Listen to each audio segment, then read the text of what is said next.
ధ్యానించుకుందాం. దయచేసి అందరం కళ్ళు మూసుకుందాం, తలలు వంచుదాం, ప్రార్థన చేసుకుందాం. మన మధ్యలో సిస్టర్ పావని సతీష్ గారు ఉన్నారు. వారి ముందుకు వచ్చి ప్రారంభ ప్రార్థన చేసిన తర్వాత పాటల ద్వారా దేవుని మహిమపరచుకుందాం. పరిశుద్ధుడా నాయన, ప్రేమగలమైన యేసయ్య, దయగలమైన యేసయ్య, నీ ఘనమైన పరిశుద్ధమైన బంగారు పాదాలకి లెక్కలేని స్తుతులు స్తోత్రాలు వందనాలు చెల్లించుకుంటున్నాం తండ్రి. నాయన అయ్యా, మరి 40 దినాల ఉపవాస కూడికలోనైనా ప్రభా, మరి 16వ దినంలోనికి మమ్మల్ని ప్రవేశపెట్టి నీ సన్నిధిలో నాయన కూర్చుండి నేను ఆరాధించుకునే భాగ్యాన్ని మాకు ఇస్తున్న విధానాన్ని బట్టి నీకు వందనాలు చెల్లించుకుంటున్నాను నాయన ప్రభా. అన్ని విషయాల్లో నీ నామానికి మీరే మహిమ తెచ్చుకోండి నాయన. ప్రారంభ ప్రార్థన మొదలుకొని ముగింపు ప్రార్థన వరకు అయ్యా మీరే తోడుగా ఉండి నాయన, ప్రతి విషయాల్లో నీవే కృప చూపించి నాయన, పాటలందు వాక్య పరిచర్యందు నువ్వే నాయన తోడుగా నేడుగా ఉండి నడిపించి సహాయము దయచేయండి నాయన. రావాల్సిన బిడ్డలను కూడా త్వరపెట్టి నాయన నీ సన్నిధికి నడిపించుకోండి నాయన. ప్రత్యేకంగా దైవ సేవకులు నిలబెట్టుకుని వారి నోట మీరుండి నాయన, అయ్యా ఏం వాక్కులు మాట్లాడుతున్నారు మీరే సిద్ధపరిచి నాయన మాతో మీరు మాట్లాడి నడిపించి కృప చూపించి బలపరచమని యేసయ్య అతి పరిశుద్ధ నామములో ప్రార్థించి వేడుకొంచున్నాం తండ్రి. ఆమేన్. నిన్ను ఆశ్రయించాను అన్నమాట. దేవా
ఏ పాట పాడను, ఏమని పాడను, యేసయ్య సిలువ చూడగా కన్నీరు పొందుచున్నది అన్నమాట.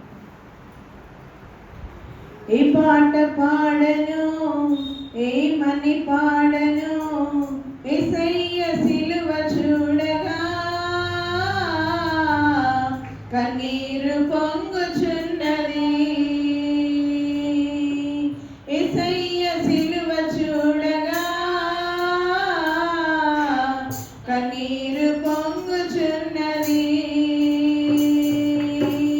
ఏ పాట పాడను, ఏమని పాడను, యేసయ్య సిలువ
మరువలేను మరువలేను మరువలేనయ్యా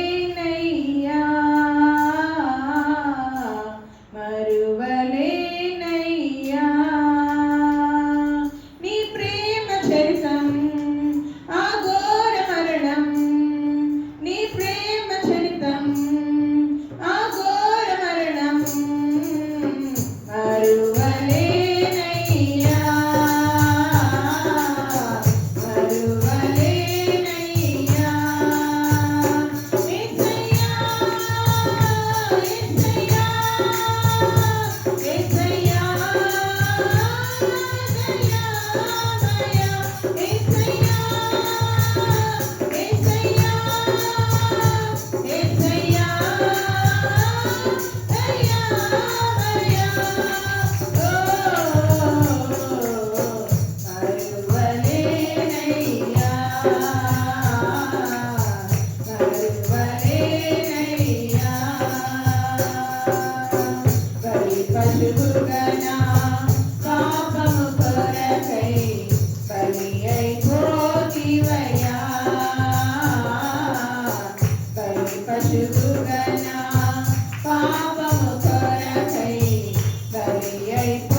మహింపరిచిన బిడ్డలకు ప్రత్యేకమైన వర్ణాలు తెలియజేస్తూ ఈ యొక్క సమయంలో ఎవరైనా ప్రత్యేకమైన పాట పాడాలని ఆశ కలిగినట్లయితే సమయాన్ని సద్వినియోగం చేసుకోవాలని మనవి చేస్తా ఉన్నాం.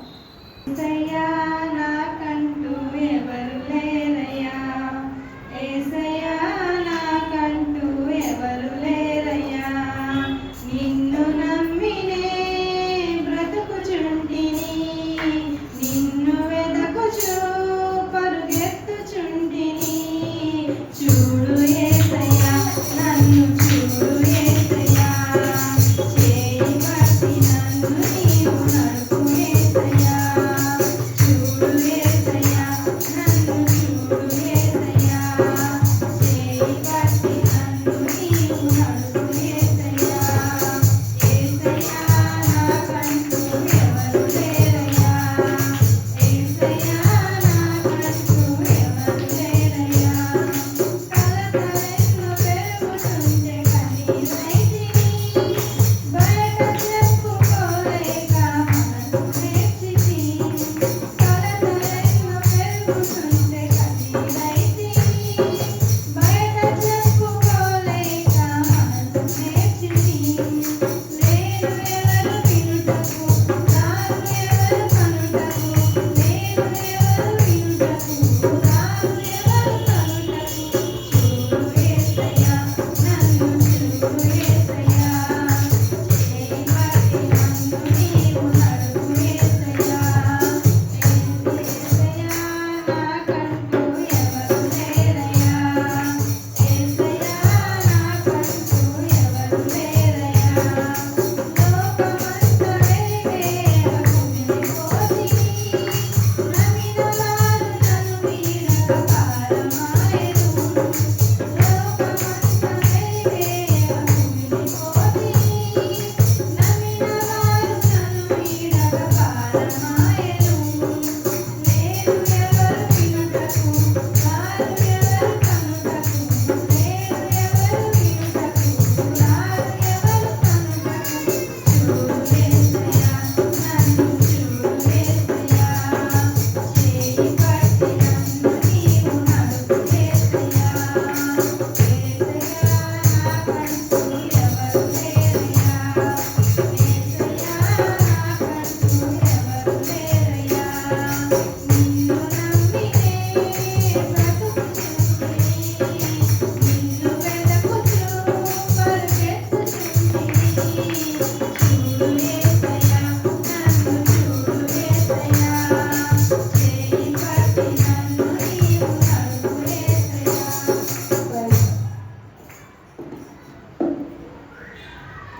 పాటను పాడి దేవుని మహింపరిచిన సిస్టర్ మౌనిక గారికి అలాగే సిస్టర్ శ్రవంతి గారికి ప్రత్యేకమైన వర్ణాలు తెలియజేస్తూ ఒక సమయంలో దేవుని యొక్క వాక్యాన్ని కొద్దిసేపు మనం ధ్యానించుకుందాం. మన మధ్యలో ఉన్న ప్రకాష్ గారు ముందుకు వచ్చి ప్రార్థన చేసిన తర్వాత దేవుని యొక్క వాక్యాన్ని ధ్యానించుకుందాం.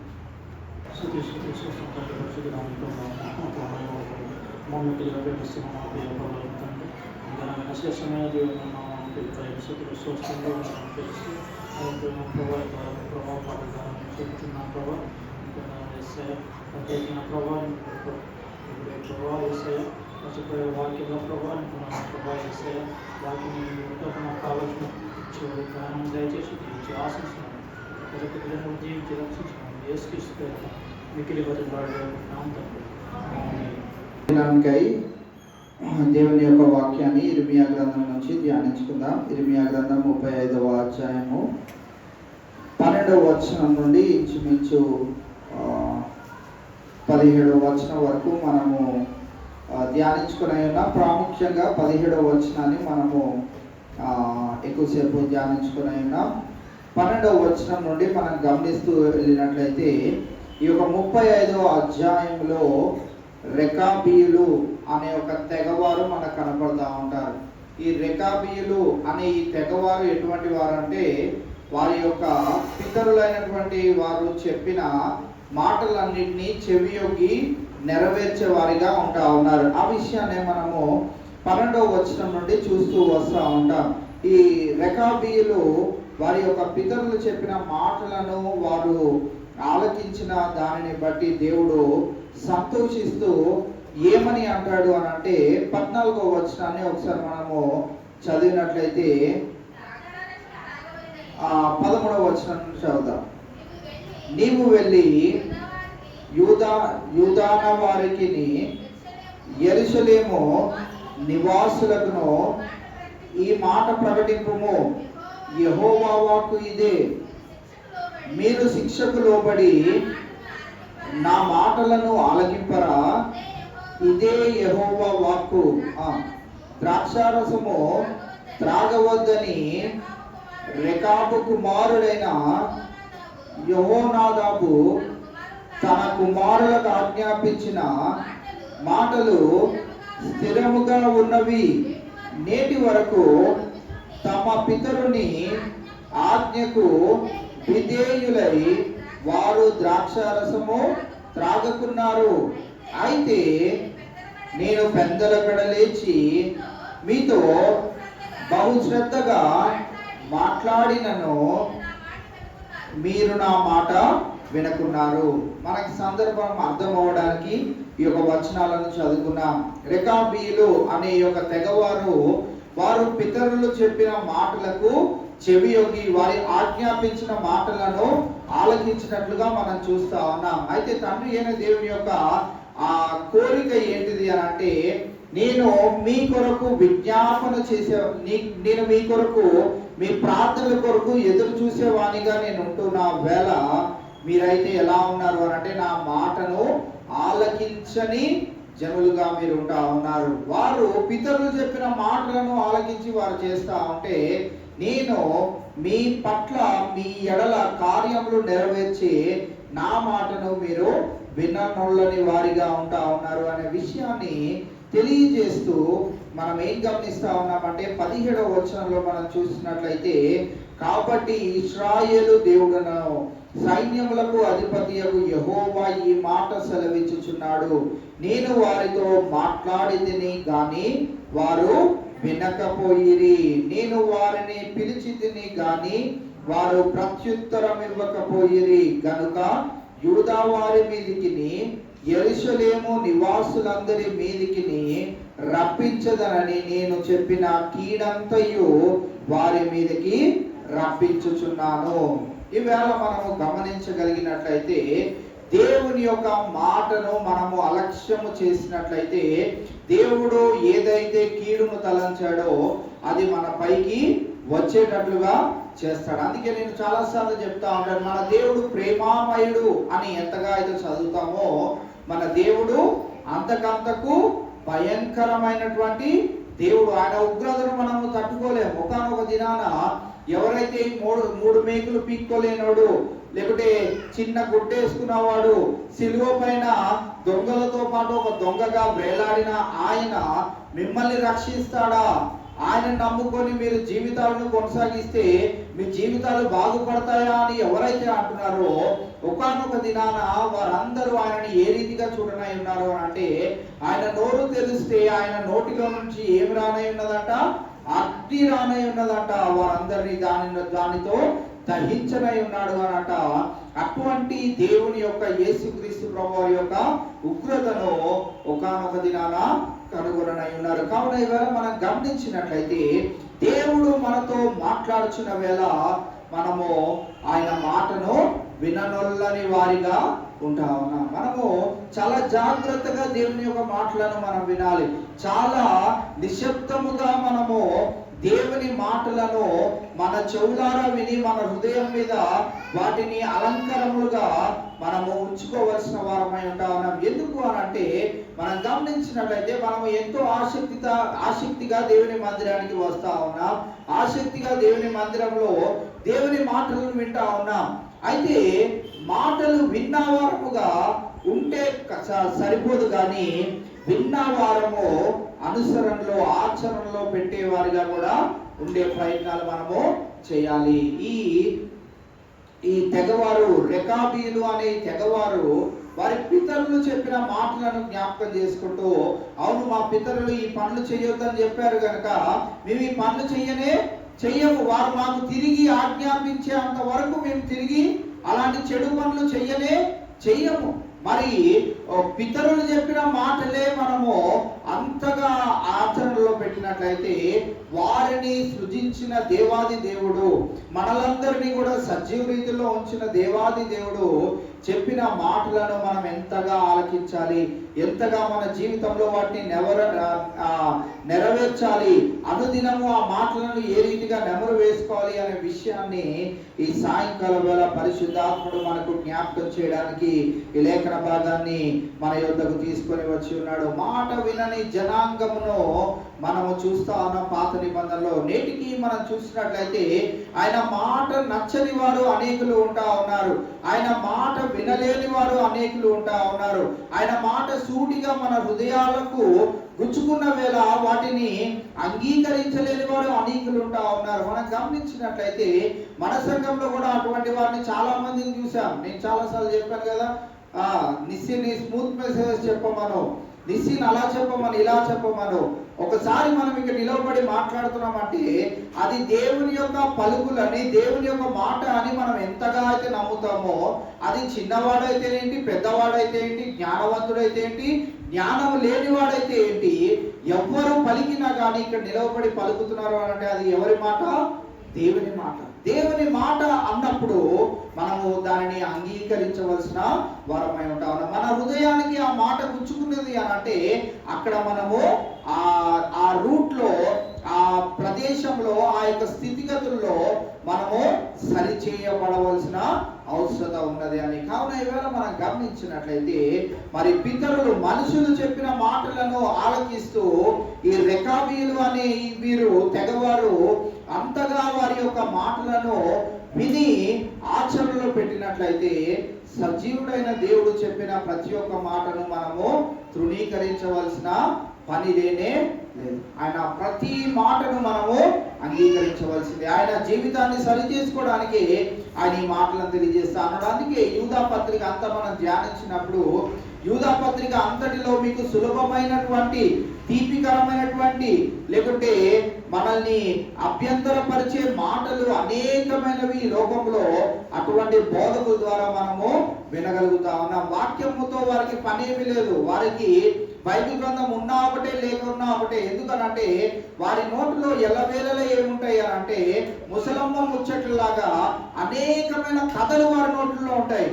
ఆ ఉదాహరణ చెప్పి, ఈ ఉదాహరణ చెప్పి, ఇది చెప్పి, అది చెప్పి, పలానా మా సంఘానికి వచ్చిన వారు పలానా వారు ఇన్ని లక్షల రూపాయలు ఇస్తే వారికి దేవుడు 1 కోటి రూపాయలు పనిని జరిగించాడు, 1 కోటి రూపాయలు లోన్ వారికి ఇచ్చాడు అని చెప్పగానే అలాంటి మాటల ద్వారా చాలా మంది ఆ మందిరానికి వెళ్తే అలా జరుగుతుంది. ఈ వేళ మనము గమనించవలసిన ప్రాముఖ్యమైన విషయం ఏంటిది అని అంటే ఏ బోధను మనం వింటా ఉన్నా కానీ అది దేవుని దగ్గర నుంచి వస్తుందా లేదా అనేది ఫస్ట్ ఆఫ్ ఆల్ మనము గమనించవలసిన వారమై ఉంటా ఉన్నాం. ఇక్కడ మనం చూసినట్లయితే సైన్యములకు అధిపతియగు యెహోవా ఈ మాట సెలవిచ్చుచున్నాడు. ఏమని సెలవిచ్చుచున్నాడు అంటే నేను వారితో మాట్లాడి తిని కానీ వారు వినక, నేను మాట్లాడుతున్నాను కానీ వారు ఎలా ఉన్నారు? చెవులు మూసుకొని కూర్చు. ఇప్పుడు దేవుడు ఏం చేయాలి చెప్పండి? కొన్నిసార్లు మనం దేవుని మందిరానికి రాము. ఆ రోజే నీకు కావాల్సిన వాగ్దానమో నిన్ను బలపరిచే మాటో దేవుడు అందజేయాలని అక్కడ సేవకుడిని సిద్ధపరిచి అన్ని విధాలుగా, అన్ని రీతులుగా నిన్ను తీసుకొని వచ్చి ఆ మాట నిన్ను వినిపించేటట్టు చేయాలని దేవుడు సాయశక్తులు ప్రయత్నం చేసినప్పుడు సాతాను కూడా ఏం చేస్తాడంటే ఇప్పుడు వారు ఆ మాట విన్నారు అని అంటే వెంటనే వారి విశ్వాసము బలపరచబడుతుంది అని వెంటనే సాతాను ఏం చేస్తాడు? ఏదో విధంగా చిన్నపాటి పనిని మనకు పెడతాడు. మనం ఆసక్తితో దేవుని మందిరానికి వెళ్ళాలన్నప్పటికీ వాడు ఏదో ఒక పనిని పెట్టి మనల్ని వెనకకు త్రోయాలని, తప్పు త్రోవ పట్టించాలని ప్రయత్నం చేస్తూ ఉంటాడు. మనము దేవుని మందిరానికి ఎలా రావాలి అని అంటే కోరాహు కుమారుల యొక్క జీవితాన్ని మనం జ్ఞాపకం చేసుకోవాలి. నేను ఎప్పుడు మందిరానికి వెళ్ళాలా అని వారమంతా వారు ఎదురు చూస్తూ ఉంటారు. మనం ఎలా ఉన్నామనంటే అప్పుడే ఆదివారము వచ్చేసిందా, వారము తొందరగా వెళ్ళిపోతుంది. అసలు సోమవారం వచ్చింది, శుక్రవారం వచ్చింది, శనివారం వచ్చి అయ్య బాబోయ్ రేపు పొద్దునే మళ్ళీ మందిరానికి రావాలి. మన ఆసక్తి ఎలా ఉంది, వారి ఆసక్తి ఎలా ఉంది. వారి తండ్రి అలా లేడు. వారి తండ్రి దేవుని తృణీకరించిన వాడిగా ఉంటా ఉన్నాడు కోరాహు. వారి కుమారులైతే దేవుణ్ణి ఎంతగానో హత్తుకొని జీవించేవారికి, ఆయన మాట వినాలని, ఆయనకు స్తుతియాగం చేయాలని, ఆయన మందిరంలో పనిపాట్లు చేయాలని, ఆయన మందిరంలోనే ఉండాలి అని, మళ్ళీ ఈ అవకాశం ఎప్పుడు వస్తుందో అన్నట్లుగా వారి ఆసక్తి ఉంటే, ఈ దినాలలో మన ఆసక్తి ఏ రీతిగా ఉన్నదనే విషయాన్ని మనం జ్ఞాపకం చేసుకోవాలి. నేను వారితో మాట్లాడి తిని కానీ వారు వినక పోయేది. ఆయన మాట్లాడడానికి ఆశపడ్డప్పుడు, మనము వినాలనే ఆసక్తి మనలో లేనప్పుడు మన జీవితాలలో కార్యాలు ఏ రీతిగా సఫలం అవుతాయి. కావున ఈవేళ మనం గమనించినట్లయితే, ఆయన మాట్లాడాలనుకున్నప్పుడు మనము దానికి ప్రత్యుత్తరం ఎలా ఇవ్వాలి? ఆయన మాట్లాడాలనుకుంటున్నప్పుడు మనం ఏం చేయాలి? వినాలి. వినే ఆసక్తి కనుక మనలో లేకపోతే, ఇప్పుడు స్కూల్లో టీచర్ పాఠాలు చెప్తా ఉన్నది, మన పిల్లోడు సరిగ్గా ర్యాంక్ తెచ్చుకోవట్లేదు అనుకోండి, తర్వాత కాలక్రమేణా ఒక కొన్ని రోజులకి టీచర్ని వెళ్ళి అడుగుతాం కదా మనము, ఎందుకంటే మా పిల్లోడికే తక్కువ ర్యాంక్ వస్తుంది అని అన్నప్పుడు, మీ వాడు క్లాస్లో కూర్చున్నట్టే ఉంటాడు కానీ ఏమి వినడు, నోట్స్ ఏమి రాయడు. ఒకరోజు నేను చెక్ చేస్తే వాడు నోట్స్లో ఏం లేదు, ఒకరోజు పిచ్చి పిచ్చి గీతలు ఉన్నాయి. ఏంట్రా అని చూస్తే వాడు నిద్రపోతూ నోట్స్ రాసుకుంటున్నాడు. ఏం రాసుకున్నాడో కూడా నాకు అర్థమే కావట్లేదు. ఆ రీతిగా ఉన్నది తన ఆసక్తి. అందుకే వాడికి మార్క్స్ రావట్లేదని టీచర్ చెప్పింది అనుకోండి, మనం ఏం చేయగలుగుతాం చెప్పండి? టీచర్ ఒక 60 మంది స్టూడెంట్స్లో మనోడు ఒక్కడనే పట్టించుకోవాలంటే, మిగతా 59 మంది పేరెంట్స్ కూడా మా పిల్లల్ని పట్టించుకోండి అని అంటారు. కావున ఈవేళ మనం గమనించినట్లయితే, దేవుడు కూడా మనతో సూటిగా మాట్లాడుతున్నప్పుడు ఆయన మాటను వినే ఆసక్తి కనుక మనలో ఉంటే, దేవుడు చేసే మేళ్లను మన జీవితాలలో మనం రుచి చూడగలుగుతాం. సామెతల గ్రంథం 1వ అధ్యాయము 24వ వచనాన్ని మనం చదివినట్లయితే, సామెతల గ్రంథం 1వ అధ్యాయము 24వ వచనం, నేను పిలువగా మీరు వినకపోతిరి, నా చేయి చాపగా ఎవరునో లక్ష్య పెట్టకపోయిరి. నేను పిలువగా మీరేం చేస్తా ఉన్నారు? వినకపోయిరి. నా చేయి నేను చాపగా ఎవరునో లక్ష్య పెట్టకపోయిరి. చాలా మంది ఈ బాప్తిజం తీసుకోమని కూడా ఆల్టర్ కాల్ అని చెప్తారు. ఆల్టర్ కాల్ అని చాలా సంఘాలలో దైవజనుడు అక్కడ నిలవబడి మీకు ఆల్టర్ కాల్ ఇస్తా ఉన్నాను, ఎవరైతే రక్షింపబడలేదో ఇది నా వాక్యం విన్నవారు మీరు దేవుని సన్నిధిలోనికి వచ్చి మోకాలుని ప్రార్థన చేసుకొని సిద్ధపడండి, పలానా రోజు మీకు దేవుడు రక్షణ కార్యాన్ని జరిగించబోతా ఉన్నాడు, మీకు నీటి ద్వారా బాప్తిస్మం ఇవ్వనైనా సిద్ధపడి రండి అని అంటే చాలా మంది ఆసక్తిగా ముందుకు వస్తారు. కానీ ఆ సమయం వచ్చేటప్పటికి చాలా మంది తప్పుకొని వెళ్ళిపోతా ఉంటారు. వారి కారణాలు అనేకమైన ఉండి ఉండవచ్చు. వారి కారణాలు లోకరీత్యా వారు అనేక విషయాలను ఆలోచిస్తూనే ఉండి ఉండవచ్చు. అయితే మనం గమనించినట్లయితే, దేవుని మాట విన్నావు, ఆ ఆల్టర్ కాల్ ని కూడా తీసుకున్నావు, దేవుని మాటను విన్నావు, విన్న వెంటనే నీ యొక్క జీవితంలో ఒక పరివర్తన జరిగింది. నువ్వు సిద్ధపడవలసిన అవసరం ఉన్న వేళ నీవు ఆ భద్రతలో ఉండకుండా, దేవుని ఎడల మరి భయభక్తులు కలిగి ఉండకుండా నిరంతరము ప్రార్థన చేసుకుంటూ, అయ్యా సాతానుడు నన్ను అనేక పర్యాలు ఇబ్బంది పెడతా ఉన్నాడు, దాంట్లో నుంచి నన్ను తప్పించయ్యా అని ప్రార్థన చేసుకోకుండా వాడి వలలో చిక్కిపోయి, పాస్టర్ గారు ఈ సంవత్సరం వద్దండి అని అంటారు. ఈ సంవత్సరం కాదు నేను చెప్పేది, మే మీటింగ్స్లోనే కాదు మేము బాప్తిసాలు ఇస్తామన్నది. ఎప్పుడు ఇస్తామన్నాము?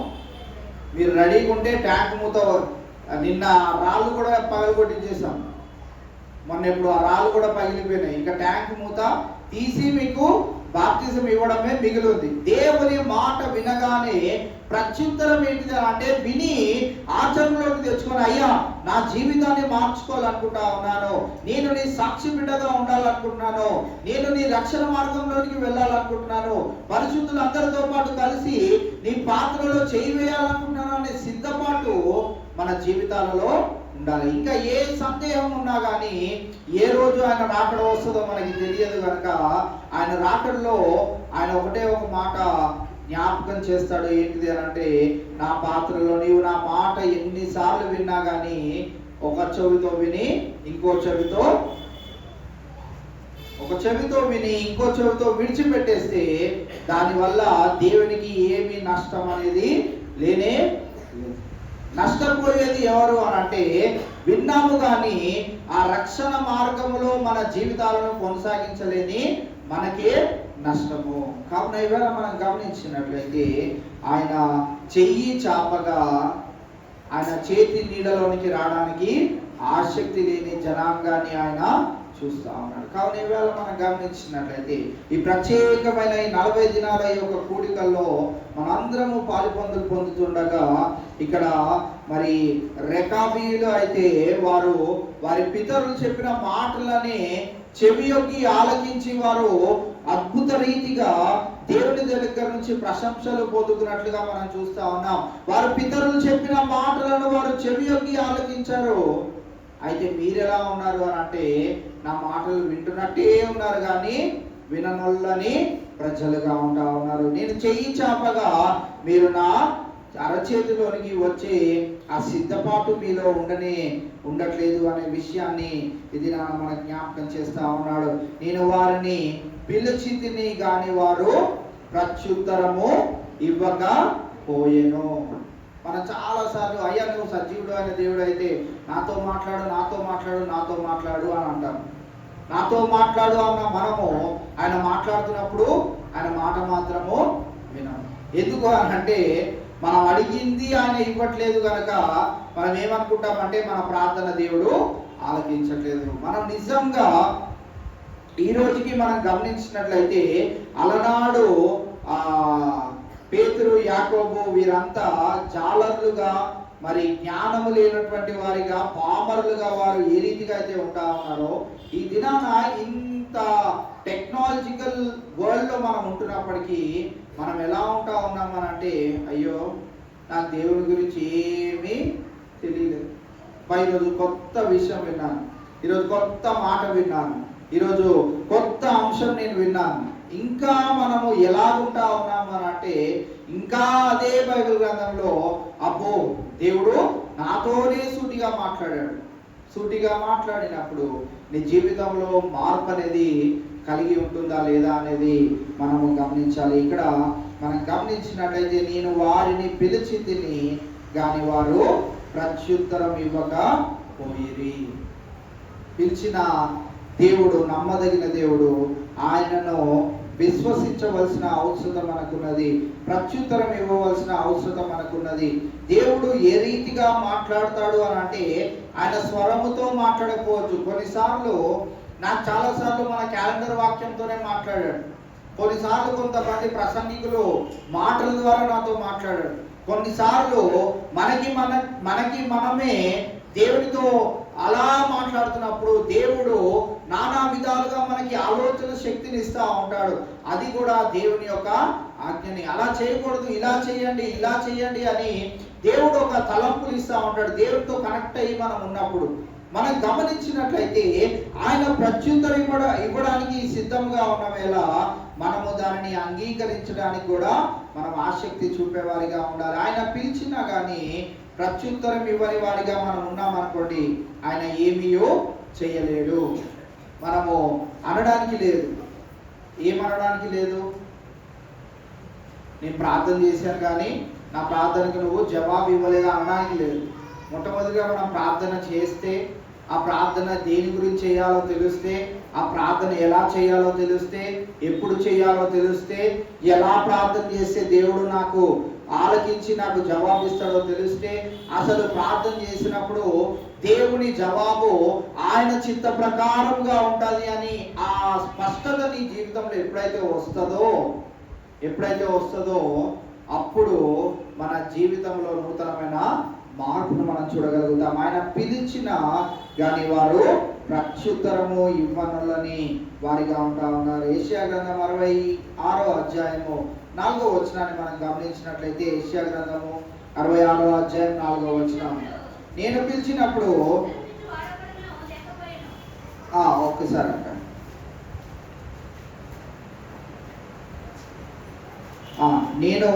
నేను పిలిచినప్పుడు ఉత్తరం ఇచ్చువాడు ఒక్కడును లేకపోయెను, నేను మాట్లాడినప్పుడు వినువాడు ఒక్కడును లేకపోయెను. నా దృష్టికి చెడ్డదైన దాన్ని చేసిరి, నాకు ఇష్టము కాని దాన్ని కోరుకొనిరి. కావున నేను వారిని మోసములో ముంచుదును, వారు భయపడు వాటిని వారి మీదకి రప్పించెదను. మనం గమనించినట్లయితే ఇక్కడ దేవుడు ఎంత స్పష్టంగా మాట్లాడుతున్నాడో చూడండి. నా దృష్టికి చెడ్డదైన దాన్ని చేసిరి. మొట్టమొదటిగా మనము ఆయన మాట విననొల్లకుండా ఉండడానికి, ఆయన పిలిచినప్పుడు ప్రత్యుత్తరం ఇవ్వకపోవడానికి గల కారణాలు ఇక్కడ మనం గమనించినట్లయితే మొట్టమొదటిగా నా దృష్టికి చెడ్డదైన దాన్ని చేసిరి. మన నాలుక ద్వారా, మన మాటల ద్వారా కావచ్చు, ఆ ప్రార్థన చేసిన పెదవులతోనే అలాంటి మాట్లాడకూడనటువంటి మాటలు మనం పలికి ఉండవచ్చు. అలా చేతులు ఎత్తి చేసిన ప్రార్థన చేతులతోనే చెడు పనులను మనం చేసి ఉండవచ్చు. మనము అక్కడ గమనించినట్లయితే నా దృష్టికి చెడ్డదైన దానిని చేసిరి, నాకు ఇష్టము కాని దాన్ని కోరుకొనిరి. ఆయనకి ఇష్టం లేదు, మనం అదే కావాలని కోరుతా ఉన్నాం. మనము చూసినట్లయితే దేవుడికి ఇష్టం లేనివి చాలా ఉంటాయి, మనం వాటిని కోరుకోనకూడదు అనేది మనము గమనించుకోవాలి. మూడవదిగా మనం చూసినట్లయితే, కావున నేను వారిని మోసములో ముంచుదును. ఏం చేస్తాడంటే ఇప్పుడు దేవుడు, ప్రేమ కలిగిన దేవుడిని ఇక్కడ ఎలా చూస్తున్నాం మనము? క్రూరాతి క్రూరమైన దేవుడిగా చూస్తాం. రౌద్రం కలిగిన, రోషం కలిగిన దేవుడిగా మనం ఇక్కడ చూస్తా ఉన్నాం. మనం ఇక్కడ గమనించినట్లయితే, కావున నేను వారిని మోసములో ముంచుదును, వారు భయపడు వాటిని వారి మీదకి రప్పించదును. చాలా మందికి ఉండే ప్రాముఖ్యమైన భయం ఏంటిదనంటే వారి జీవితంలో చావు అనే భయం. అమ్మో ఎప్పుడు అమ్మో అమ్మో అమ్మో, అదే వారి మీదకి దేవుడు. చాలా చాలా కఠినమైనది మన జీవితం. ఎందుకనంటే ఆ బంగారు వీధుల్లో మురికి గుడ్డలు వేసుకున్న వాడికి ప్రవేశం అనేది లేనే లేదు. ఆ బంగారు వీధిలో తిరగాల్సిన వాడు కూడా దేవుడు పరిశుద్ధతని ఇచ్చి, అంటే తెల్లని వస్త్రాలు, తెల్లని పాదాలు, తెల్లని శరీరము, అంతా తెల్లగా, అంటే నీట్గా స్నానం చేయించిన రీతిగా ఆయన బంగారు వీధుల్లో తీసుకొని వెళ్ళాలనుకుంటా ఉన్నాడు. మురికి గుడ్డ ఆ చెప్పుకి మురుకున్నా కానీ వాళ్ళని రానియాడు. అలా మన జీవితాలలో కొద్దిపాటి మురుకున్నా కానీ ఆ బంగారు వీధుల్లోనికి రానివ్వని కఠినమైన దేవుని మనం రాబోయే దినాల్లో యేసుక్రీస్తు ప్రభువారు రాకడ వచ్చినప్పుడు మనము చూడనై ఉన్నాం. కావున ఈవేళ మనం గమనించినట్లయితే, కావున నేను వారిని మోసంలో ముంచుదును, వారు భయపడు వాటిని వారి మీదకి రప్పించదను. కావున మనం గమనించినట్లయితే చాలా భద్రముగా, చాలా ఆసక్తిగా మన జీవితాన్ని జాగ్రత్తగా మనము కొనసాగించవలసిన వారమై ఉంటా ఉన్నాం. ఇక్కడ మనం చూసినట్లయితే, నేను వారిని పిలిచితిని గాని వారు ప్రత్యుత్తరము ఇవ్వకపోయిరి గనుక యూదా వారి మీదికి, యెరూషలేము నివాసులందరి మీదికి రప్పించదనని నేను చెప్పిన కీడంతయు వారి మీదకి రప్పించుచున్నాను. ఏదైతే కీడుని నేను తలంచి ఉన్నానో దాన్ని వారి మీద నుంచి తీసివేయట్లేదు, కానీ వారి మీదకి రప్పించేవానిగా ఉంటా ఉన్నాను. కావున ఈవేళ మనం గమనించినట్లయితే అనేక పర్యాయాలు దేవుడు తన మాటల ద్వారా మన జీవితాలను సరిచేయాలని, బాగు చేయాలని ఆశపడుతున్న వేళ చాలా మంది ఏ రీతిగా ఉన్నారు అని అంటే, కీర్తన గ్రంథం 95వ అధ్యాయము 7-8 వచనాలు మనం చూసినట్లయితే, చాలా మంది దేవుని యొక్క మాటలు సూటిగా మాట్లాడుతున్నప్పుడు వారు ఎలా ఉంటున్నారో చూద్దాం.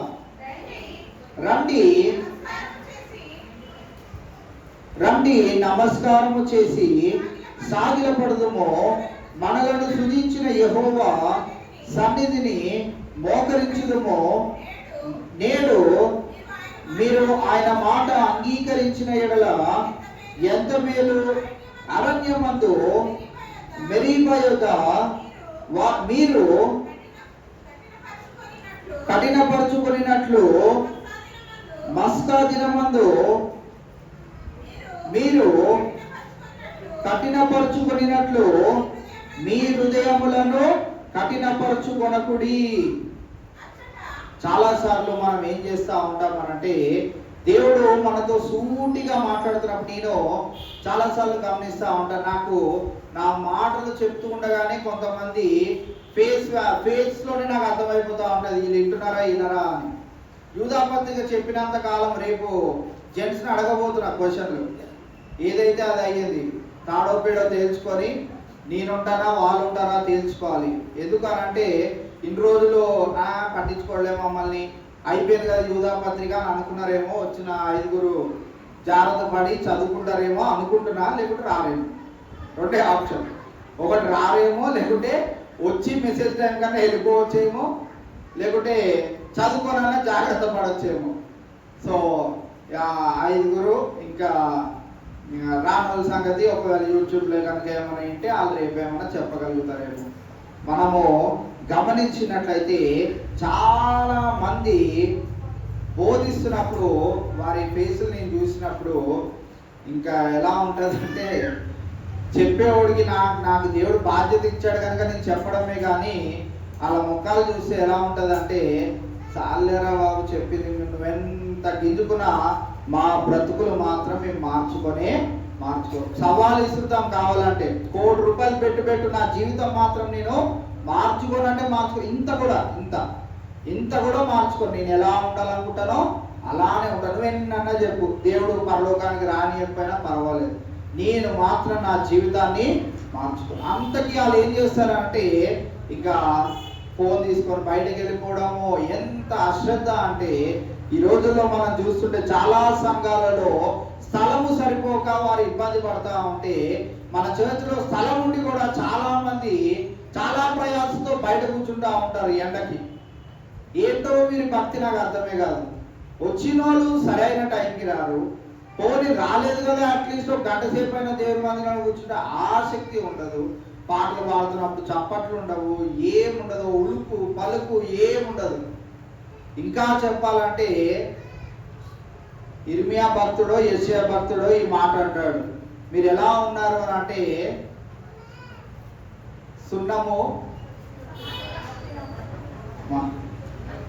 సున్నము కొట్టినా ఎందుకు పనికి వస్తుంది చెప్పండి? దేనికన్నా పనికి వస్తుందా? సున్నం కొట్టిన సమాధుల్లాగా ఏం చలనమే ఉండదు. చలనం అనేది అలా మీరు జీవించినంత కాలము మన వలన ఏమీ దేవునికి ప్రయోజనం లేదు. రెండోది చాలా ప్రాముఖ్యమైనది ఏంటిదనంటే, దేవునికి నష్టం పోయినది ఏమీ లేదు. ఆమె దేవుని మందిరానికి రాకపోతే ఏమవుతుంది?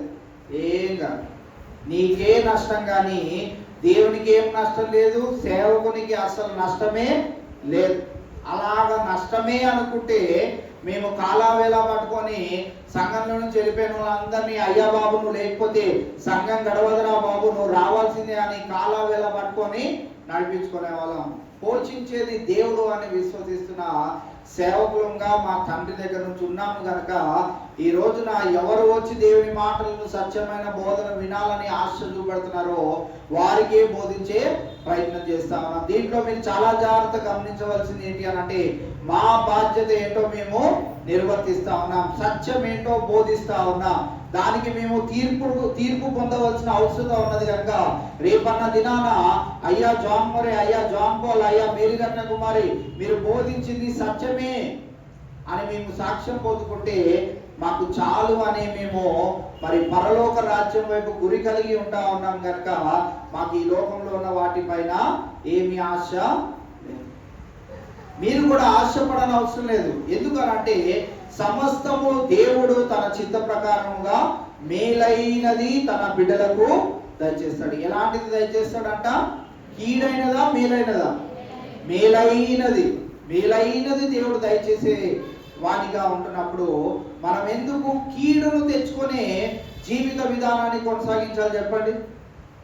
ఆయన మాట విని ఆయన చెప్తున్న విధంగా మనం జీవించేస్తే సరిపోతుంది కదా. ఆయన ఎక్కువగా మన దగ్గర నుంచి ఏమీ కోరట్లేదు. ఆయన నేను చెప్పినట్టు విని ఆచరణలో పెట్టడం చాలా అంటున్నాడు. ఆ మాత్రం మనము చేయలేని జీవితాలుగా మనం ఉండకూడదు. ఎందుకంటే మనల్ని అనేకులు చూసి మనల్ని చూసి అనేకులు యేసుక్రీస్తు ప్రభువారిని వెంబడించాలి కనుక ఇక్కడ వారిని చూసినట్లయితే వారు ఎలా ఉన్నారు అని అంటే, మత్సాదినమందు మీరు కఠినపరచుకొనినట్లు మీ హృదయములను కఠినపరచుకొనకుడి. చాలా మంది కఠినపరచుకొని వారి హృదయాలు ఏంటో ఈరోజు అయ్యగారు మొత్తం నా గురించే చెప్పారు. అయ్యగారు మొత్తం నా గురించే చెప్పారు. నేను అనవసరంగా వెళ్ళి ఆయనకి నా సాక్ష్యం చెప్పుకున్నాను. ఈరోజు నా సాక్ష్యం గురించి నా పేరు చెప్పకుండా నా గురించే మొత్తం చెప్పారు. చెప్తే ఏమైంది, నలుగురికి నీలాగా జీవించకుండా భద్రపరచబడాలి అనే అవకాశము కల్పించవేమో అని ఆలోచన చేయాలి. అదే విషయాన్ని ఏప్రిల్ రాసిన పత్రికలో పౌలు భక్తుడు మరి ఒకసారి జ్ఞాపకం చేస్తూ, దావీదు గ్రంథంలో ఇలాగ రాయబడి ఉన్నది కదా అని ఏప్రిల్ రాసిన పత్రిక 4వ అధ్యాయం 6-7 వచనాల్లో ఏమని అంటున్నాడంటే, కాగా ఎవరో కొందరు విశ్రాంతిలో ప్రవేశించుదురనో మాట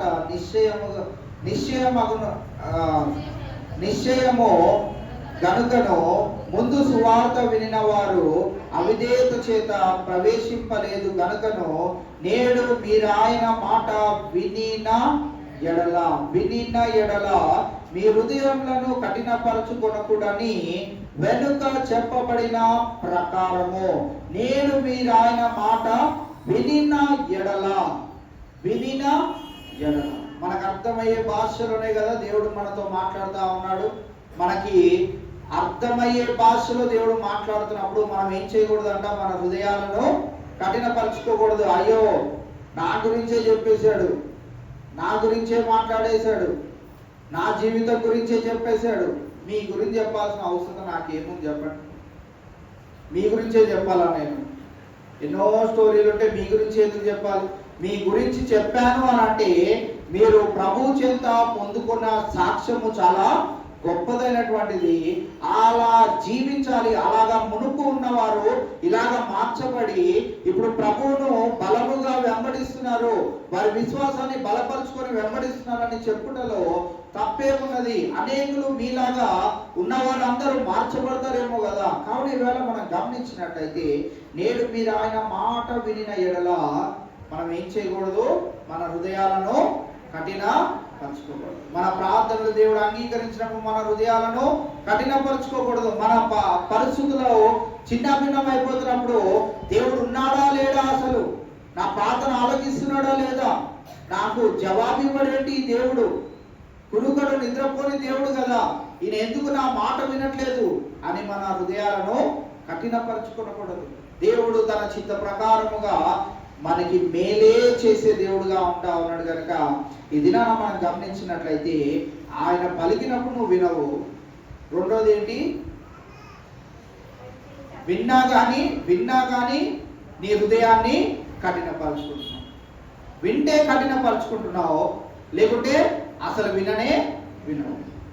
ఇలా ఉండి దేవుడు నా జీవితాల్లో కార్యాలు చేయాలి, నేను దేవుని మందిరానికి ఎప్పుడు పడితే అప్పుడు వస్తాను, ఎలా పడితే అలాగా ఉంటాను అని, నాకు దేవుడు అన్ని మేలే చేయాలి అని ఎంత గొప్ప దైవజనుడి దగ్గరికి వెళ్ళి నువ్వు ప్రార్థన చేయించుకున్నా కానీ దేవుడు ప్రార్థన ఆలకించడు.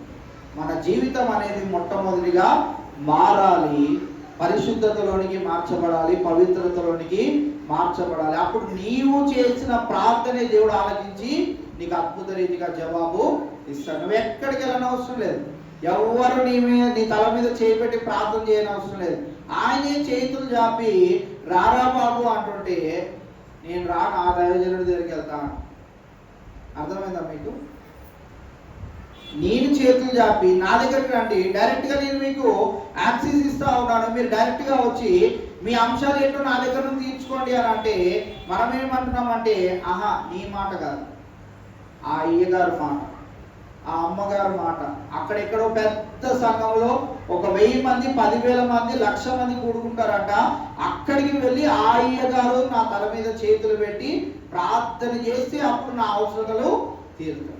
దేవుడు ఎందుకు ఇంకా? దేవుడు దేనిని పూజించొద్దు అన్నాడు? విగ్రహాలను పూజించొద్దు అన్నాడు. ఈ దినాన మనం అందరం వారిని ఏం చేస్తున్నామంటే విగ్రహాల్లాగా తయారు చేసుకుంటా ఉన్నాం. ఆ అయ్యగారు, ఆ అమ్మగారు వారికి విగ్రహాలు కట్టేస్తున్నారు, వారికి దండలు వేసేస్తున్నారు, నానా విధములైనటువంటి చేయకూడని పనులన్నింటినీ మనం జరిపిస్తా ఉన్నాం. ఆయన నా మాట స్పష్టంగా మీకు వినిపిస్తున్న వేళ దానిని మీరు అంగీకరించినట్లయితే చాలు, మీకు కావాల్సినది మేలైనది నేను దయచేస్తానని దేవుడు సిద్ధంగా ఉన్నాడు. మనము ఇక్కడ గమనించినట్లయితే ఆ తెగవారు ఎవరు?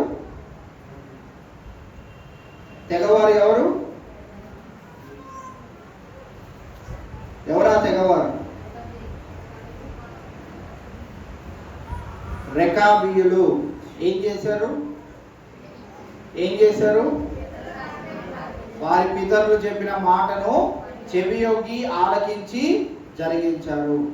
మన దేవుని మాటను మనము వినినట్లయితే దేవుడు మన జీవితాలలో ఎన్ని అద్భుత కార్యాలు చేయగలుగుతాడో ఒకసారి మనము గమనించవలసిన వారమై ఉంటా ఉన్నాం. కావున ఆయన మాట్లాడినప్పుడు మనం వినేవారిగా ఉండాలి, ఆయన పిలిచినప్పుడు మనం ప్రత్యుత్తరం ఇచ్చేవారిగా ఉండాలి. అంతేగాని మన హృదయాలను కఠినపరుచుకొని మనము ఆ రీతిగా జీవించినట్లయితే దేవునికి ఏమాత్రం నష్టం లేదు, సేవకునికి ఏమాత్రం నష్టం లేదు. కానీ నష్టపోయేది ఎవరు అంటే కేవలము మనమే.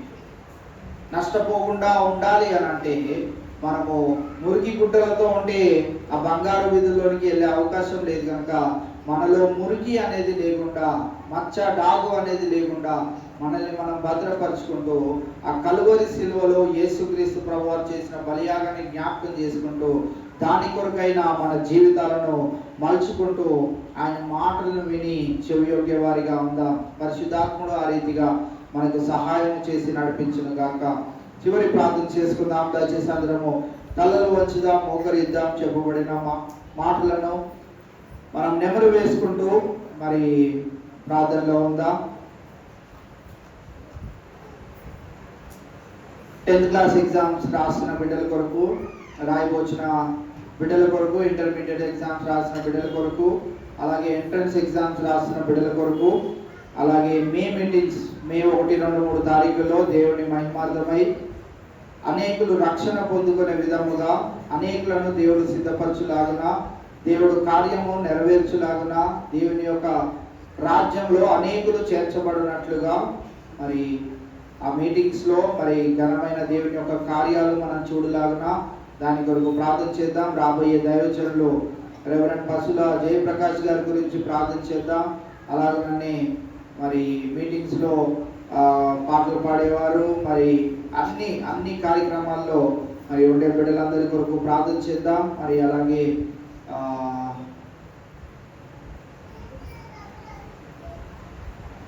ఈ అంశాలన్నిటి గురించి ప్రార్థన చేసుకుందాం. అలాగే ఈరోజు మరి శంకర్రావు గారి కుటుంబం మనల్ని ప్రేమించి పలహారం కూడా తీసుకుని వచ్చున్నారు. ఈ అన్ని అంశాల నిమిత్తమై మన మధ్యలో ఉన్న పాస్టర్ గారు చివరి ప్రార్థన చేస్తారు. దాని తర్వాత మనము కార్యక్రమాన్ని ముగించుకున్నాం.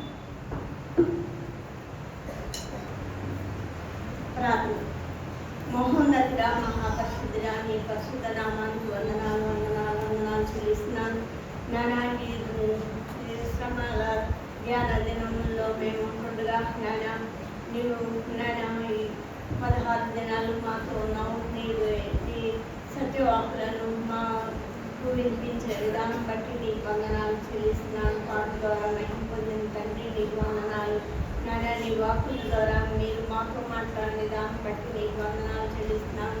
మేము మాట్లాడిన వారుగా ఉంటారు. నీకు దయచేయండి. నేను మీరు నా మాట వినేలా మీకు మేలైన విధానం బట్టి నీకు వందనాలు చెల్లిస్తున్నాను. నా మాట వినే వారంగా మేము ఉండుటకు నీవే సహాయం చేయమని ప్రార్థన చేస్తున్నాను.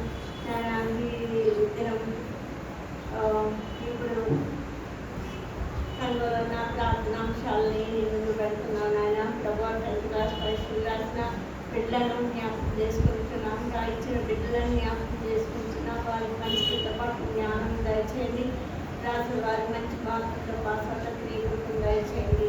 అలాగే ఎల్కేజీ పీజీ వరకు నాయన పరీక్షలు రాసిన ప్రతి వారికి మీరు సహాయం దయచేయండి. ఇంటర్వ్యూకి వెళ్తున్న వారు, కొత్త ఉద్యోగాల కోసం ప్రయాసపడుతున్న వారిని జ్ఞాపకం చేసుకుంటున్న వారి అవసరాలు తీర్చండి నాయన. ప్రతి వారి హృదయ వాంఛలు తీర్చి మీరే మహిమ పొందమని ప్రార్థన చేస్తున్నాను.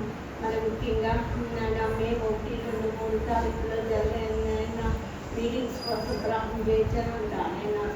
దయసేకులు రెవరెండ్ పసుల జయప్రకాష్ గారితో ప్రార్థన చేయించిన నీ ఆత్మకు నింపి నీ జీవవాకులు మా అందరికీ కూడా చేయటట్టు మీరు దయచేయండి ప్రభు.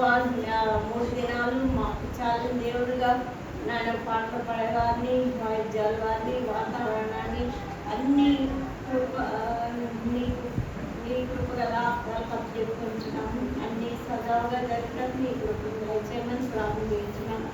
ఈ దినం సంఘాన్ని ప్రేమించి శంకరరావు గారి కుటుంబం ఏర్పాటు చేసిన అల్పాహారం ప్రార్థన చేయించిన కుటుంబాన్ని దీవించండి, అవసరించండి. వారి ప్రార్థన అవసరాలన్నీ తీర్చమని ఈ దిన ఆశీర్వాదాలతో మమ్మల్ని నింపి రేపటి పరిశుద్ధి దినాన్ని ఈ మందిరంలో నేను చేసిన మేలు గురించి నేను అందరూ స్తుతించేలాగా నీవే నీ కృపగల హస్తాలకు అప్పచెప్పుకుంటూ యేసు పరిశుద్ధ నామంలో వేడుకుంటున్నాను తండ్రి.